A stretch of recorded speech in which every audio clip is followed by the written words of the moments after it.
A Dilma tipo, meio que todos os grupos políticos concordam que foi um desastre. Ela era ruim, é porque ela era arrogante e despreparada para o lugar.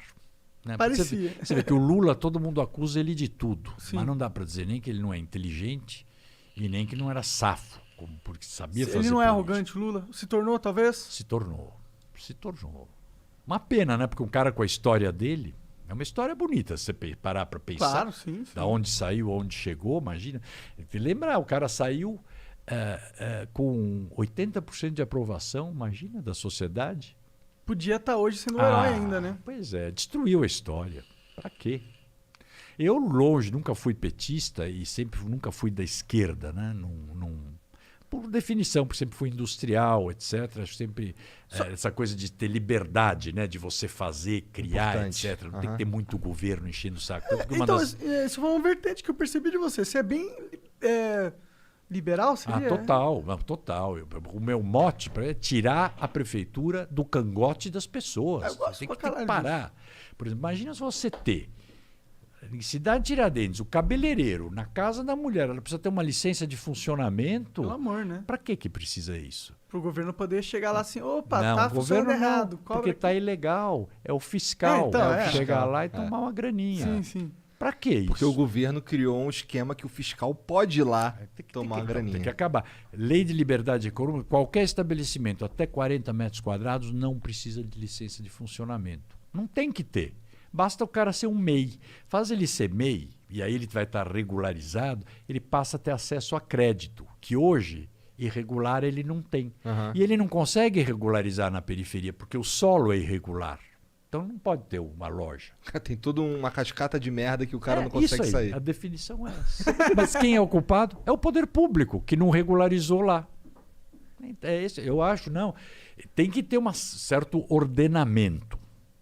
Mas você não resolve tudo com lei. Por exemplo, aqui, você quer fazer o seu estúdio. Para ter um estúdio de televisão, está na lei os documentos que precisa ter, que vocês vão ter que ter. Agora, por que você precisa tirar os documentos, levar na prefeitura e ficar esperando a prefeitura te dizer que você pode abrir? Por quê? E você vai tomar um chá de cadeira de 7, 8 meses pagando aluguel? Não faz sentido para um empreendedor. Um aplicativo ou uma declaração, eu, fulano de tal, tenho todos os documentos para abrir a minha loja. E abriu. Se algum dia fiscalizar e você não tiver, aí tudo bem. Te fecha, multa, faz o que a lei diz. Mas por que você que tem que provar que está certo e não a prefeitura provar que você está errado? Tudo isso te atravanca, te faz perder tempo. Isso é bem interessante, porque isso é algo que destravaria muita coisa, com certeza. Nossa, mas não tem dúvida. E nós estamos nessa fase do empreendedorismo. É que eu falo, eu vi o meu bisavô, por que ele cresceu tanto? Naquela época também não tinha todas essas amarras, todas essas leis e etc. Como todos esses grandes fortunas americanas do início do século. E a turma da internet recente. Porque não tinha legislação de internet. Vai ver se hoje você faria um Google novo. Não faz, né? Mas não faz. Você vê as amarras que estão tentando pôr no próprio. Mas, gente, legisla muito, você segura, você amarra a cidade ou o país no passado.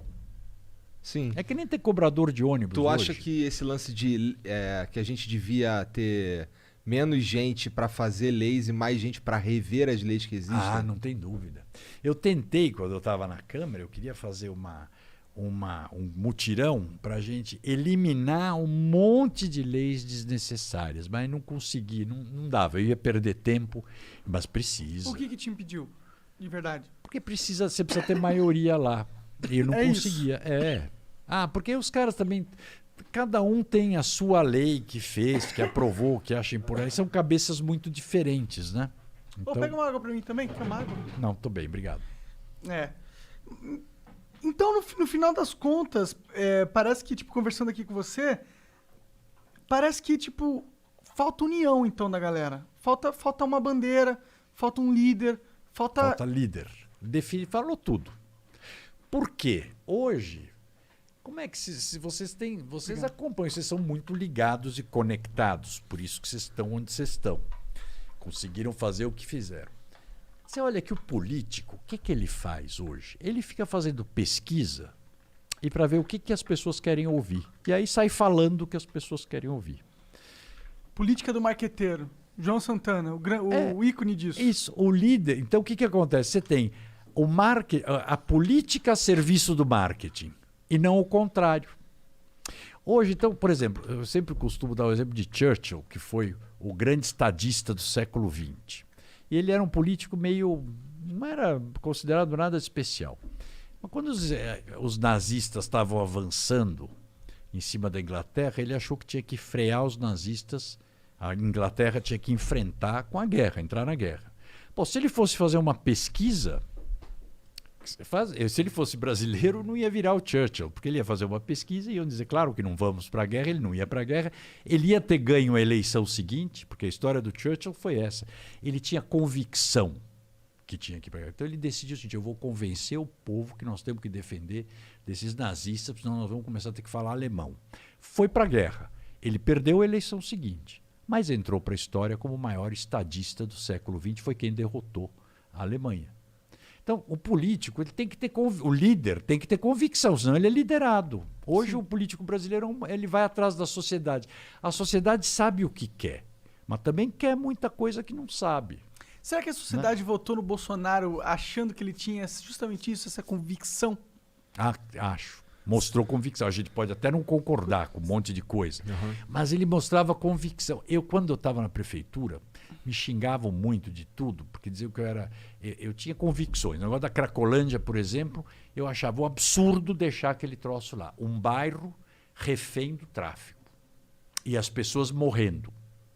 Eu tenho vários primos, parentes, dependentes químicos, etc. A gente sabe, conforme a droga, se não cuida, o cara morre. Tem que cuidar, tem que internar às vezes. Sim, é um problema de saúde. Depois num patamar. Eu tenho um primo muito engraçado, ele morreu com 82 anos. Ele dizia, rapaz, você ficou falando que cheirar vicia. Eu cheirei até por 70 anos, nunca me viciei.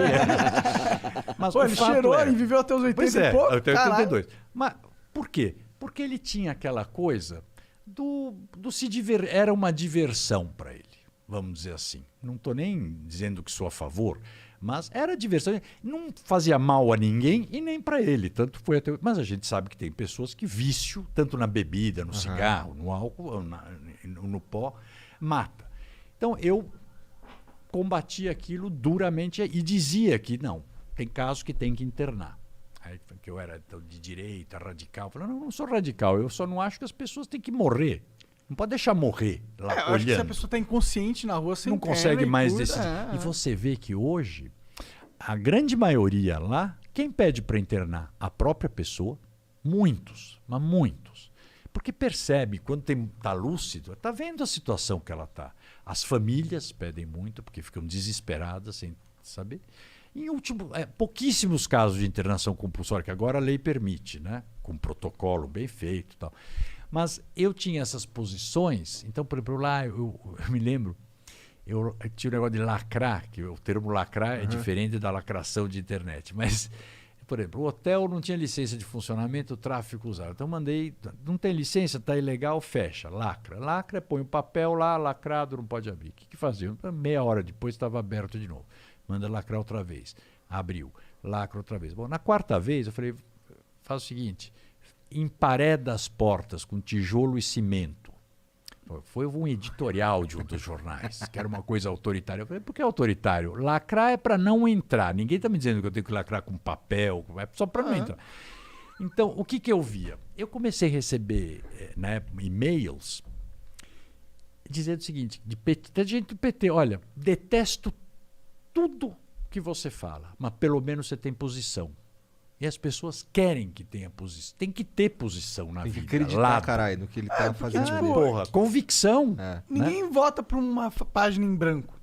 É isso. Caralho, essa daí, como é que é? Ninguém vota por uma página em branco. Caralho, ele é muito filósofo. Mas é verdade isso daí. Você vai dar um cheque em branco pro cara, sem conhecer, sem saber. Então, essas coisas a gente vai aprendendo.